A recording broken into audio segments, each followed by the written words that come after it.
Upon arriving at Orita Gbansala, Orunmila placed the calabash on the ground and began packing the aloye stick. Orunmila looked around and he saw a very large river. Orita Gbansala was the only piece of land on the water. He saw children within the calabash and wondered about their existence. Olodumare, hearing his thoughts, instructed him to place the children within the stick. Olodumare said he should put the first one at Ashe Ale and he should call it Idamori, and he should put the second one at Ashe Aro and he should call it Eyila. Orunmila sees that the two humans created were male and female. Orunmila was to place the both calabashes beside the stick, after which he fell asleep. Upon waking, he found himself surrounded by a compound filled with joy and began to sing awo, song and dance. After this day, Orunmila heard Olodumare's voice telling him not to call where he was Orita Aragbansala, but he should call it Ogba Itero. Olodumare explained that he should fetch water using the two calabashes and place them at the center of the stick where the children were. Olodumare assured him that nothing would harm the children and that they would grow safely. Following Olodumare's orders, the children flourished, and Olodumare named the water Omi Anu. Each time Orunmila fetched this water, he would sing an awo song. Orunmila journeyed from Ogba Itero to heaven, where he would frequently bring living creatures back with him.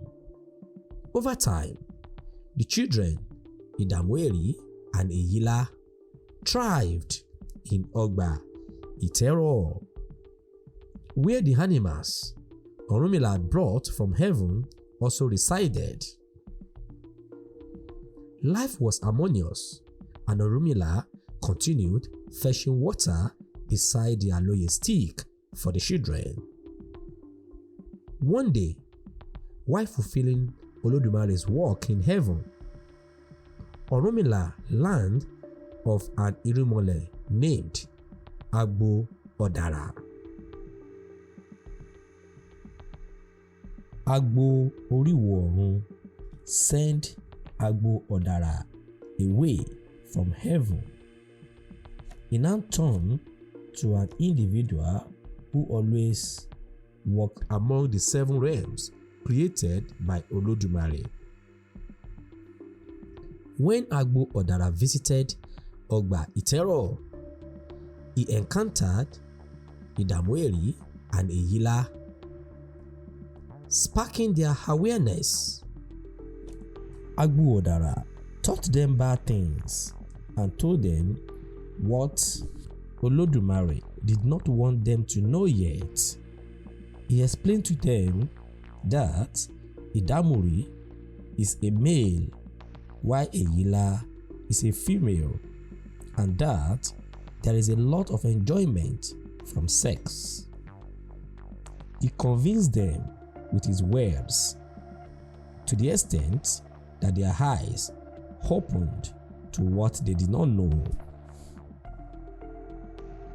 their eyes were opened, and as Agbo Odara departed, Orunmila arrived. He attempted to converse with Idamueri and Ejila, but they did not respond despite his repeated efforts. Disheartened, Orunmila returned to heaven.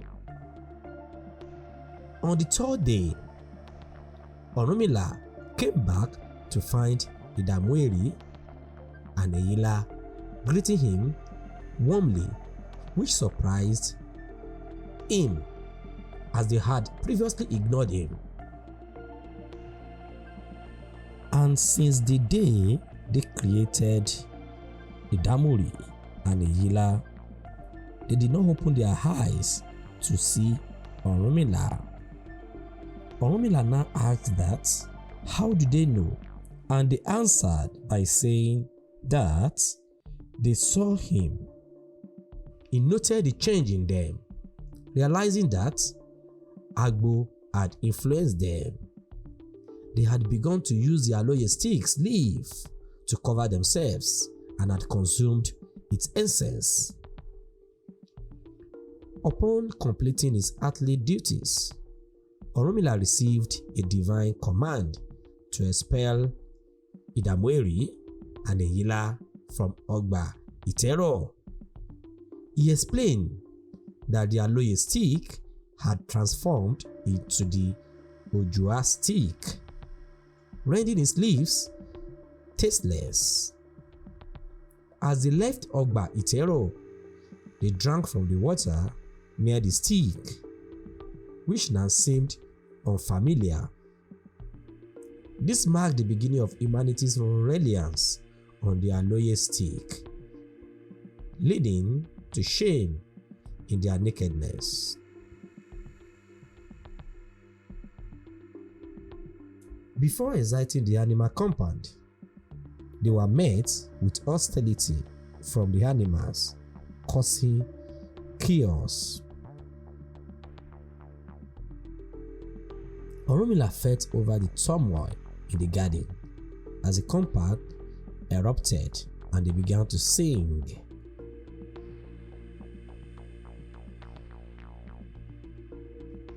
Thus Orunmila, Idamueri, and Ejila left Ogba Itero, forever losing the path back to the garden. They found themselves in a desolate place devoid of trees and water, suffering from hunger and thirst. Orunmila sees that this suffering was too much for Idamueri and Ejila. Observing their plight, Orunmila contemplated how to assist Idamueri and Ejila. Orunmila realized that he could return to the garden as he possessed the power to find a way back. However, he understood that Idamueri and Ejila lacked this ability. While contemplating this, he heard Olodumare's voice instructing him to remain where he was until Olodumare chose to take him from there. Olodumare had witnessed their stubbornness in Ogba Itero, and this reminder kept them rooted in their current state. To be continued.